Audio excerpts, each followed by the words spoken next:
you can live a useful life, that is a good life, a life worth having lived.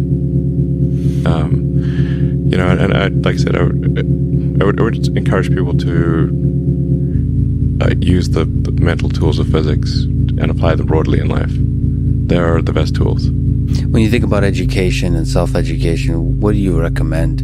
So there's the university, there's self-study, there is hands-on, sort of finding a company or a place or a set of people that do the thing you're passionate about and joining them as early as possible. There's taking a road trip across Europe for a few years and writing some poetry. Which trajectory do you suggest?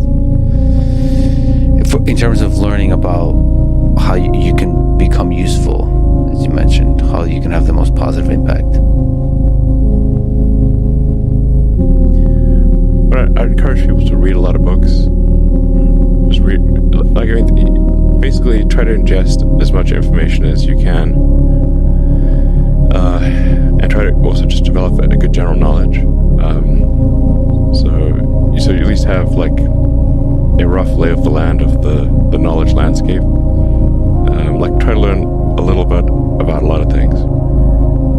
Because you might not know what you're really interested in. How would you know what you're really interested in if you at least aren't doing a peripheral exploration broadly of the knowledge landscape? And talk to people from different walks of life and different industries and professions and skills and occupations. Just try learn as much as possible. Man's search for meaning. Isn't the whole thing a search for meaning?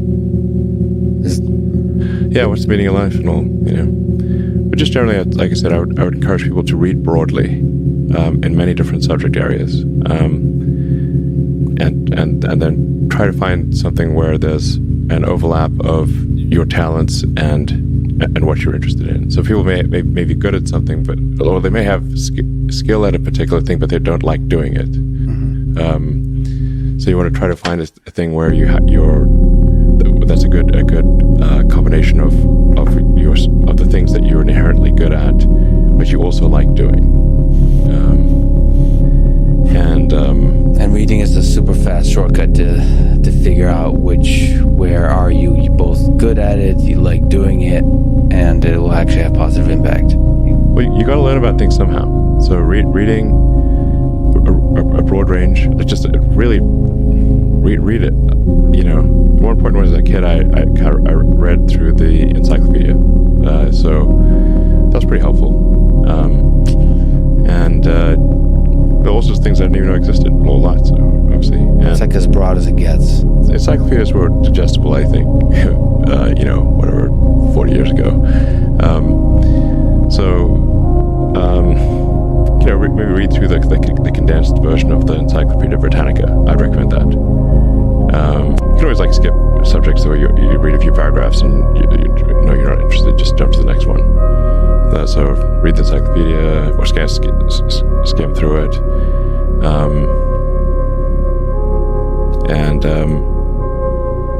But I put a lot of stock and certainly have a lot of respect for someone who puts in an honest day's work to do useful things.